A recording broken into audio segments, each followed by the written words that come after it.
brilliant audience. I'm so grateful to be here, and I really thank you for having me participate in this. I know I'm quite short, it's shorter than other people. I'm so grateful to Dr. Christian for inviting me here, for having me as part of this event this year. Is such an honor, such a privilege. Before I begin, I just want to make one tiny comment, which doesn't really have not much to do with my presentation today. But yesterday, I know a professor from this institute tweeted something. I mean, those of you who know me probably would know me from Twitter, where I cause all kinds of mischief. In person, I promise you I'm a much nicer person. But he made this little tweet where he was advertising this event and talking about the International Symposium. And right at the end, he puts in bracket, he says, it seems as if all the speakers, none of the speakers actually are on Twitter except at Obianuju. So I replied to him and I said, actually, that's quite easy. That's because all your speakers are so smart that they stayed away from Twitter except me. So, so it's good that you're starting with the less smart people. I mean, David obviously is completely different, but you're starting from here and then you keep going up. If not, you're going down. But I'm really grateful, and this is such an honor. As we are really just gathering here today, or we gathered here today to celebrate and discuss and even dive deeper into this wonderful and brilliant document by Pope St. Paul VI, the prophetic encyclical Humanae Vitae, there is another gathering, and I don't know if you all know it, there is another gathering that has been unfolding since the very beginning of this week, since Monday. And it's a gathering that is working to spread the exact culture that was described in Humanae Vitae, the culture of contraception. This other gathering is much larger than this one, has about 3,000, according to what they've all posted online. It has about 3,000 participants, much larger than this. It is definitely more star-studded than this one with the first lady, the wife of a president of a country. I'm getting to her. She attended this event.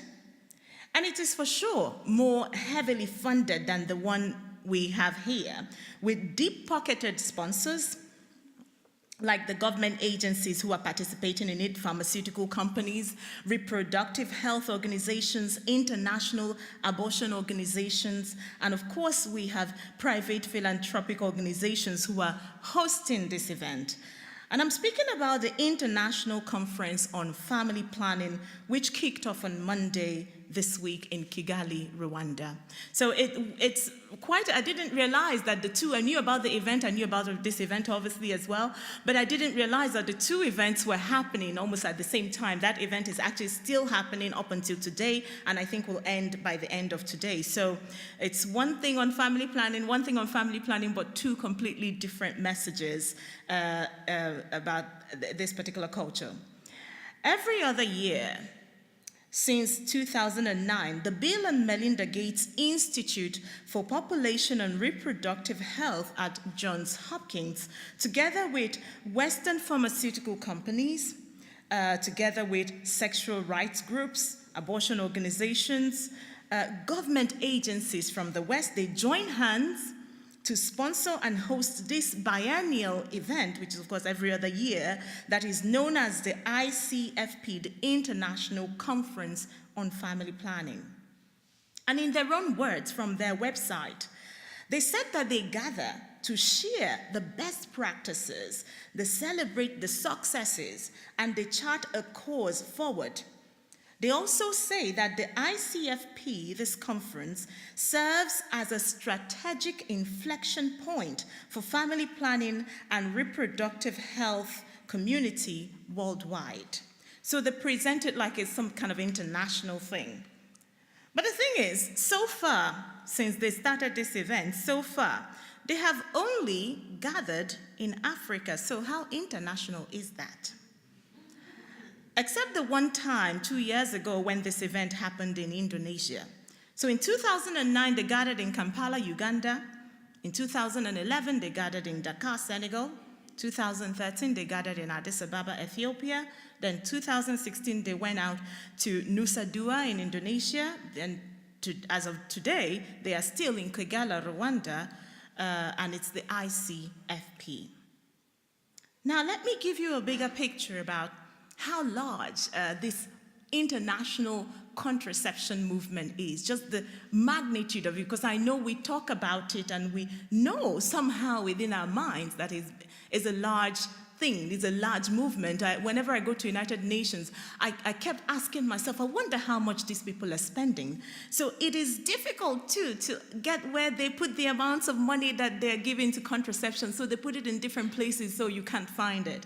So fortunately, when I was writing this book with Ignatius Press, Target Africa, I had to go to the sources because Ignatius Press told me only the original sources. So I went to find the archives of the UNFPA, United Nations Population Fund, to find out exactly how much. So I made some calculations, and I know, just like when one is trying to gather water, that I would have lost some of the money. But I'll tell you, these are modest estimates.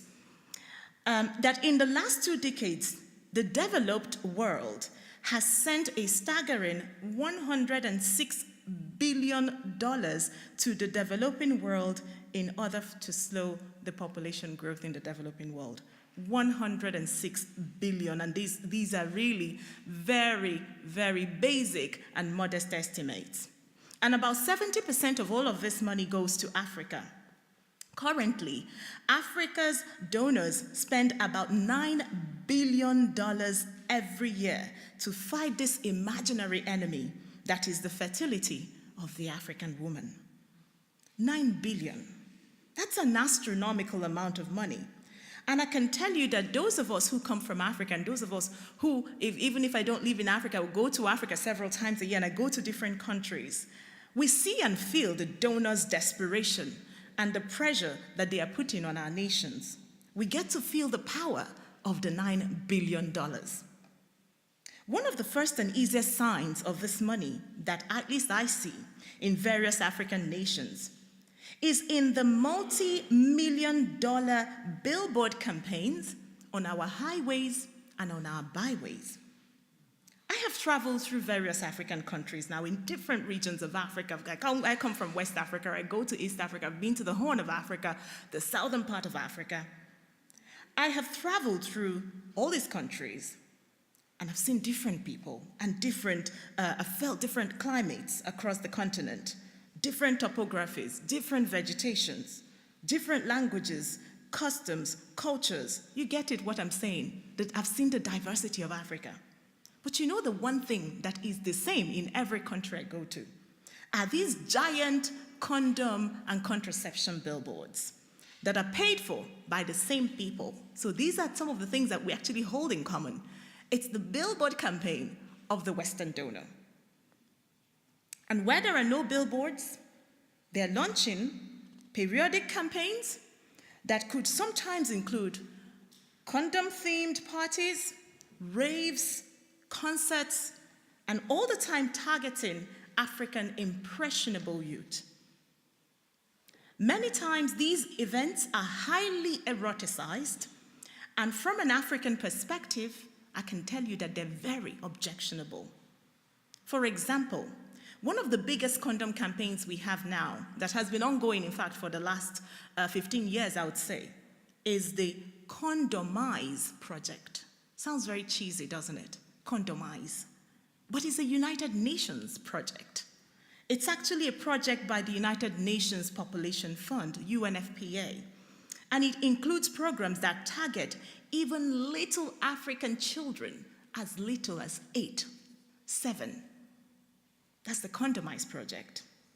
But one could ask, knowing everything that has happened in Africa, knowing about the whole HIV epidemic that ravaged my continent, a good person could actually ask, well, is that not good for Africa? Is that not for the good of Africa? Anybody putting up a condom billboard, shouldn't it be allowed? Shouldn't it be welcomed? Is it not better than the disease?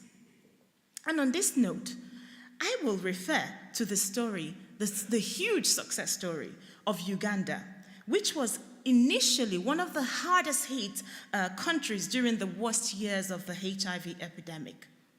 But you know, between the years 1989 and the year 2005, Uganda had the most remarkable reduction in HIV infections ever recorded since the beginning of the AIDS epidemic up to this day, as they had an infection rate drop that was almost 70%. Up to today, nobody has matched that. We haven't seen that in any other part of the world. Now, what happened exactly in Uganda? What is this story? How could HIV infection rate within population, something that is almost so organic in its spread, how could it be reduced by 70%? Now, what happened is this, because I went to Uganda myself and I asked people, what did you people do? What could anybody do when up to 30% of adult population would have been infected at the time? This is what I was told. The entire nation, seeing this risk, that they were at the risk of being completely destroyed by the killer virus, they came together as a nation and they decided to work together for a concrete solution, one that would require sacrifice, responsibility, and mandatory behavioral change. What they call the Zero Grazing Campaign encouraged and moved the entire nation towards this responsibility-based approach to sex and intimacy. The ABC strategy, which I'm sure everybody here should have heard about by now, but the ABC was popularized by the Ugandans. The A stood for abstinence in the situation of single unmarried people. The B, being faithful in the situation of married couples. The C was for condom use in very limited situation of those who felt it was impossible for them to practice abstinence or fidelity. And this was really mostly commercial sex workers. With this, there was no extensive and aggressive Western-sponsored condom campaigns that were at that time being championed in other African countries. So the president rejected it. Everybody in the country, they rejected. They said, we will not rely on the condom. We are going to do it in our own way. We have found our solution to this problem, which is our problem. So the Ugandans started to teach their children about self-control, chastity, abstinence, saving self for marriage. These were things that became common parlance among the Ugandans. And as a nation, they discouraged the practice of polygamy and infidelity. So it was really the talk of town. Within a few years, there was a change in behavior with regards to sex. And of course, with that came the 70% drop. Now, it's not just anecdotal what I'm saying, that this change was reflected in various surveys that were done at the time, including the World Health Organization's global program on AIDS surveys from 1989 that I talked about to 1995, which is only 6 years later, because 89 was really at the height, the very peak of this disease. That was at the highest point where up to 30% of the adult population were infected. Now, in these GPA surveys, the proportion of single males ages 15 to 24 who reported engaging in premarital sex decreased from 60% in 89 to 23% in 95. So within just a short space of 6 years, there was that huge drop, that behavioral change. It wasn't a blip, it wasn't a fluke. It was 60% having premarital sex of this particular demographic, 23% 6 years later that was checked, and that continued, they continued in that trend. Other surveys showed very similar declines in high-risk sexual behavior among the different demographics. Now, this represented a significant behavioral change among the Ugandans, and so the correlation between the risk avoidance or the risk elimination strategy that they had put in place and the dramatic fall in HIV infection rate was clear and incontrovertible. There were a number of experts who were intellectually honest enough to admit this outcome, And one of those was Professor Edward Green, formerly of Harvard's AIDS Prevention Research Project. So if you know of Edward Green, or if you don't know about Edward Green, you take down his name, you can go and check out some of the excellent papers that he wrote about this that were published in medical journals at the time. But do you know that this success story of Uganda, as of this year, 2018, has now been swept under the carpet? That within the HIV Prevention International Forums, the success story now doesn't count. They are not putting abstinence as a real way of preventing HIV infections. They hardly ever talk about it at the HIV and AIDS conferences. They are now just talking about condoms, and more condoms. In fact, in an article entitled, in the Washington Post article entitled, "Let My People Go, AIDS Profiteers," the co-chair of Uganda's National HIV Prevention Committee, at that time, his name is Sam Rutikaira, he pointed out that his country's original, endogenous, and highly effective behavior change approach suffered at the expense of greater promotion of condoms and expensive antiretroviral drugs, both of which make money for the people, of course, who manufacture and distribute them. These were his exact words, that in the fight against AIDS, profiteering has trumped prevention. AIDS is no longer simply a disease. AIDS has become a multi-billion-dollar industry. The international AIDS expert, he continues, who came to Uganda said, "We were wrong to try to limit people's sexual freedom. Worse, they had the financial power to force their casual sex agenda upon us." Close quote. These are very painful words of lamentation from someone like this man, the co-chair of Uganda's National HIV Prevention Committee. They are very strong words. And he had a front row seat. He had a first-hand experience of the single-minded determination of Western donors to have their way in Africa. The reason I go right deep into Uganda to point out what happened, the story of Uganda, is because it was a very dramatic one. And it was one that was recorded by history. So we had the figures. We had everything happened so in such an acute way that there is no way for anybody to say, oh, that's conspiracy theory, because there was this disease, it was going to kill the people came together, they had their solution, they decided they were going to go forward with their solution, and then the West came in. You know, these Western elites, they came in and they changed everything. So that is really the most dramatic example that I could draw. But I had to bring it forward, because what has happened with the whole Ugandan story is happening with contraception, is happening with abortion. It's happening in every relationship between African nations and Western nations with regards to aid, with regards to the way they give us any form of help. So this talk is not necessarily just about the condom, but is really the condom illustrating what happened. Thus, African nations are still being pushed to get as many condoms and contraceptions into the pockets and the school bags of adults and children alike, while the sexually transmitted diseases continue to ravage our towns, cities, and villages. So now I've outlined just 5 reasons actually. There are so many reasons, a million reasons, but I've outlined just 5 reasons why it is really, really problematic for Western nations to come to Africa and begin to push their agenda, especially with regards to things like population control, obviously condom, contraception, abortion, and the kind of sexuality education that Dr. Christian just today so excellently or accurately described as comprehensive sexualization of children. I'll be using that now. So thank you, Dr. Christian.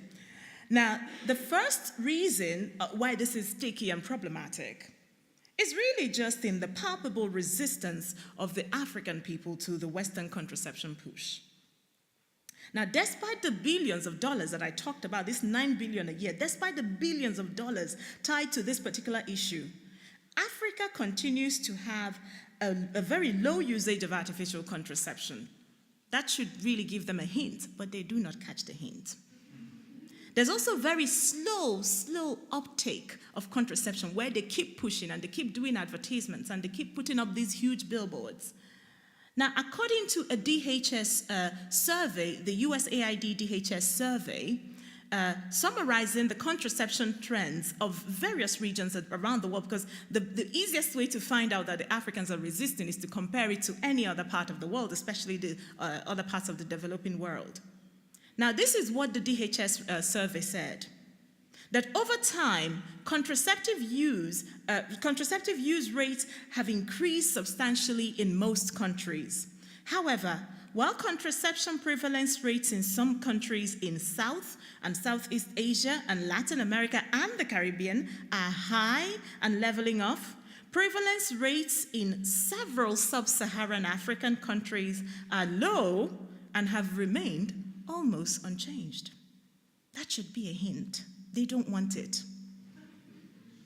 Now, the annual rate of increase in contraception use is about 1% or less in most African countries. So in Nigeria, if the rate is 15% this year, by the end of next year, it would not have passed 16%. So it's really inching up. Now, some of those who are promoting and pushing this, some of our donors, are claiming that the low usage and slow uptake is really because people don't know about contraception. Because if they know about contraception, what is not to love, right? So much funds are pushed then into promotions, into campaigns, into ads. However, the data shows that there is widespread knowledge of family planning and contraception methods in African countries. For example, in 2013, there was a DHS survey, the Nigerian Demographic and Health Survey, which actually was sponsored by the Gates Foundation, but I digress. Now, that survey, they tried to find out what people know, or whether Nigerians know about contraception. You know what they found? 85% of the women they surveyed said, yes, we actually know about contraception. 95% of the men said they know about contraception. So really, the average is 90% of the adult population in Nigeria have actually good knowledge about contraception, and yet our contraception usage remains low. Now, a number of studies illustrate also just the lack of African zeal for contraception. One notable phenomenon that they continue to ignore is the high rate of contraception discontinuation, which is something that they measure, but then they ignore. And most people don't ever talk about it. People just talk about contraception usage, contraception uptake, contraception prevalence. But then what about contraception discontinuation? Because they bring in the $9 billion, they go into an African village, they bring in IUDs, they share it to women, they are having access to all these people. It would be nice that they come back in 2 years' time to see how many women still have the IUDs in their bodies, because what these women do is that once they get a chance, if they can afford it, they have these things removed. So our discontinuation rate is actually very high. It is so high that this DHS report that I referred to, the USAID DHS report that was saying that the rates in Africa for contraception usage remains low, they found out that the discontinuation rate in the sub-Saharan African countries is about 53%. So by the time they give the contraception and then leave, after a while they come back, they check, more than half of the women have stopped the contraceptives, removed the contraceptives from their bodies, and so on. Now, no wonder this ICFP that I talked about at the beginning, the International Conference on Family Planning, no wonder they keep going back to Uganda, Senegal, Rwanda. They call it international, but they keep going for some reason back to Africa. I know Dr. Kelly had pointed out just at my introduction about the Microsoft, mentioned the Microsoft, and people who know how I started working in the pro-life movement would know it all started thanks to Melinda Gates and her project in Africa that got me a little bit crazy, but I'm recovering, I promise you. So, so it's quite interesting. I was just saying this week when they've been having the big contraception event in Kigali, Rwanda. I've been saying to myself, I wonder why the Gates went to America and did Microsoft and gave you all Windows, and he came to Europe and gave you Microsoft and gave you Windows. Then they come to Africa and they give us contraception. We like Windows as well. We want Microsoft. So they don't want to give us that one. So they're not going to be doing a big Microsoft conference in Africa anytime soon. And if they want to talk about economic issues, they go to Davos. If they want to Davos, right? I think they go to Davos and have their Davos event. They go to Canada and do other things, the G7, G8. But then, international family planning, they come to Africa. Okay. Now, the second reason is the inevitable distraction, of course, from the project and the business of development, the urgent business of development. The single-minded, obsessive contraception push by Western donors in Africa continues to distract from real issues and inadequacies that Africans are facing every day of their lives. This was very recently actually pointed out by the Independent Commission for Aid Impact. Now, the ICAI is a little-known organization, but it's an independent organization. It's in the United Kingdom, and their work is to scrutinize aid spending. So they do that especially with regards to the UK. And of course, UK is one of the largest, I think they're only second to the United States with regards to humanitarian aid in the so-called DAC community, the development assistance community, the countries that donate to the developing world. In this newly released report from only 3 weeks ago, the ICAI criticized the British government's Department for International Development for focusing its efforts too much on family planning measures, such as offering contraception and abortion, rather than improving hospital care for women giving birth. That's actually quite interesting, because when I read this report, I said to them, did you know I was coming to speak at ITI? See, because it came just in time. This ICAI, this independent commission, is actually pro-choice, and they are very pro-contraception, and they're pro-family planning. And reading the report, you can see. And yet, the report stated, these were the exact words, this pro-contraception body. They said, we find that the intensive focus on family planning, while valuable in its own right, I told you, has left the wider maternal health portfolio without a balanced approach across the different interventions that are needed to achieve significant reduction in maternal mortality over the medium and long term. Furthermore, we identified a number of shortcomings in the quality of maternal health. For example, they say, progress on improving emergency and obstetric and neonatal care has been well short of targets. Now, the very damning part of this statement is this. They said most maternal deaths result from intentional pregnancies rather than accidental ones, and are therefore not prevented by access to contraception. We find that the Department for International Development, the UK's agency, did not pursue the strengthening of health systems to provide quality maternal care with the same intensity as it did for family planning. Nor did it do enough to address the barriers that the poorest women face in accessing health services. Thank you, ICAI. Because this could have been given by any Catholic institution, but they criticized the British government and said, you know what, you're giving too much to family planning and too little to everything else. Now, the third reason why this is a problem, the agenda of pushing contraception in Africa, is really what very few people talk about, is the exploitation and profiting from African populations. Now, I'll just introduce this by giving a small anecdote by somebody who is a brilliant legal mind in Kenya called Professor PLO Lumumba. And I call this the dinner table anecdote. So he gave this in one of his speeches about Africa and Western countries. He said there are 3 ways of being at the dinner table. You can either be at the dinner table as the guest of honor, or you could be at the dinner table as a waiter, or you could be the food. Africa has been the food in many regards. And definitely in this whole contraception thing, Africa, it has become the food. Pharmaceutical giants like Pfizer, Merck, Bayer, Pathfinder, in conjunction with well-known abortion giants that like the International Planned Parenthood Federation, we just heard quite a lot about now, Marie Stopes International, DKT International, together they have descended on Africa to exploit Africa as a market that could potentially give them hundreds of millions of new users and consumers of their products. And this will translate, in fact, into a billion-dollar industry. Perhaps this is why they don't really care about the next major problem, which is brought on by their products, the contraception. And that's my 4th reason, the health risks and side effects.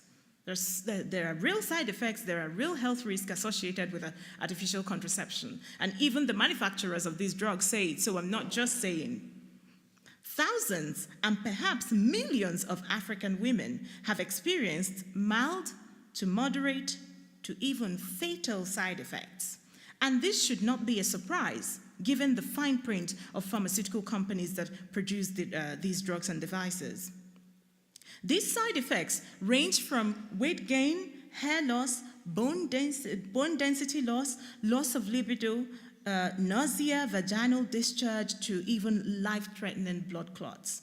Women have allegedly even died as a result of contraceptives given to them for free by Western entities. So what we find is that women have blood clots, they cannot go to hospitals because already they are deep in the villages, and nobody cares, nobody checks up on them, they die.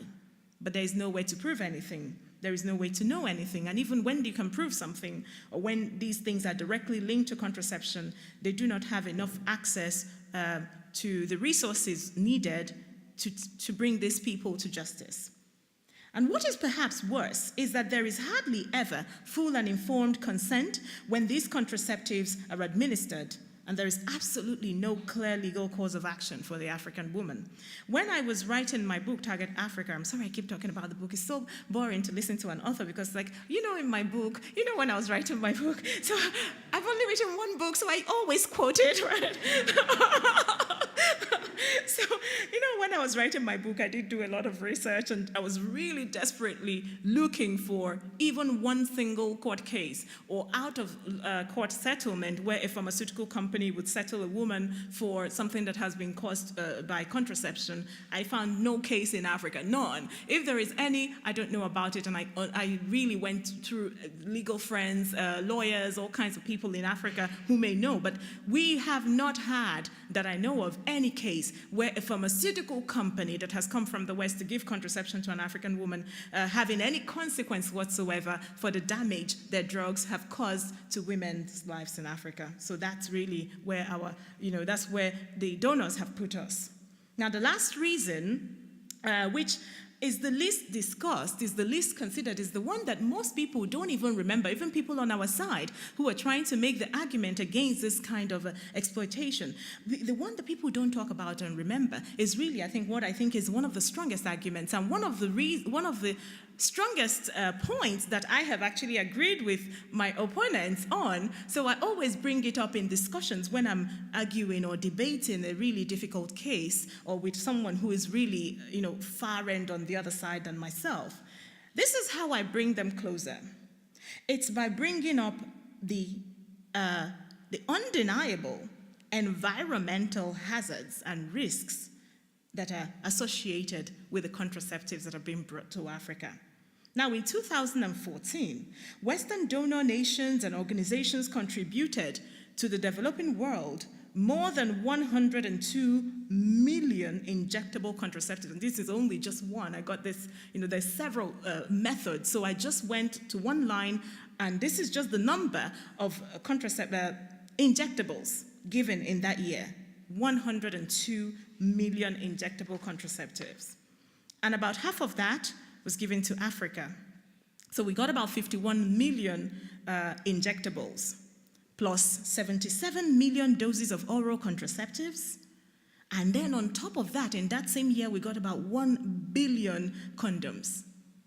That is 1 billion non-biodegradable latex condoms.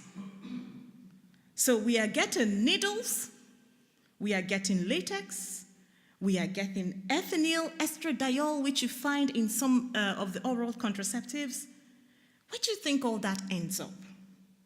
It ends up in our farms, in our wells, in our streams, in our water systems, in our water supplies.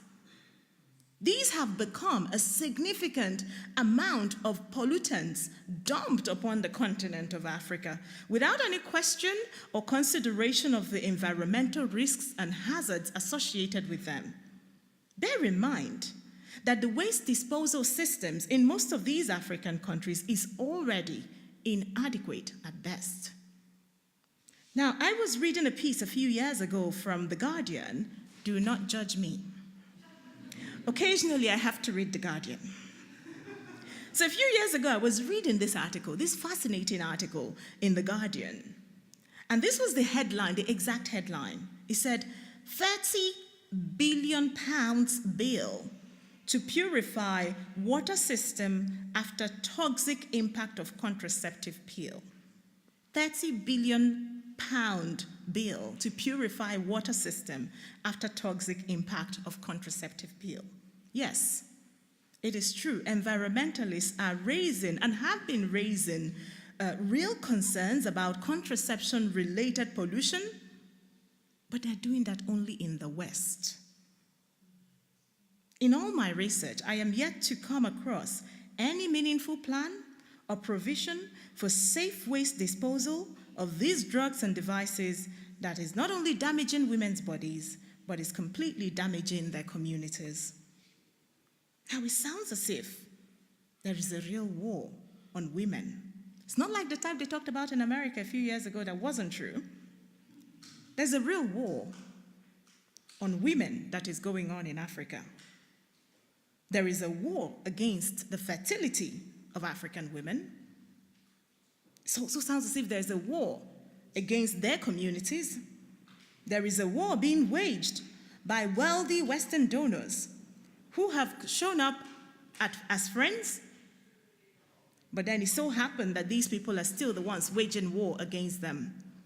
So I'll just refer to Humanae Vitae, just a tiny bit of Humanae Vitae 17, where Pope St. Paul VI made this very powerful statement. He said, "Let it be considered also that a dangerous weapon would thus be placed in the hands of public authorities." Let it be considered also that a dangerous weapon would thus be placed in the hands of public authorities. Considering what is happening in Africa, everything I've just outlined now, one can actually say that our donors have indeed picked up weapons against their poor recipients. Weapons that are not guns and bombs, but rather they've picked up weapons of latex, of copper, of ethinyl estradiol, implants and injectables. These have become weapons in the hands of our donors. The weapons that seek to prevent at all costs the conception of new life. Yes, our African culture of life is under attack right now. And this is palpable because the recognition and the respect of human life from womb to tomb is a common thread that runs through the many tribes and territories of Africa. Let me tell you what I know about this culture of life. I grew up in a small town in the southeastern part of Nigeria, where new life is welcomed all the time, with much joy, with much mirth. In fact, in my own village, we have a special clarion call reserved for births. It is known as the Oroono. The first day of a baby's life is celebrated by the entire village with dancing, I mean real dancing, and clapping and singing, a sort of Gloria in excelsis Deo. It's almost as if they're celebrating the baby of Harry and Meghan, the royal baby. That's how at least in my village, that's how every baby is welcomed. Doesn't matter whether they're rich, whether they're poor. On the day this baby is born, the orono is done by the women. It's a tradition. This is what I can say for sure, that we have a society that loves babies. We love babies, we welcome babies. Even amidst all our African afflictions and difficulties, amidst the social, economic, and political instabilities, our babies are always a firm sign of hope. Our babies are always a promise of life. Our babies are always the reason why we strive for the legacy of a brighter future. Can you see a big picture here? That whereas the international community is discussing our new African baby as an unnecessary increase in population, we, on the other hand, are looking upon this very same baby as a valued member of our community of love.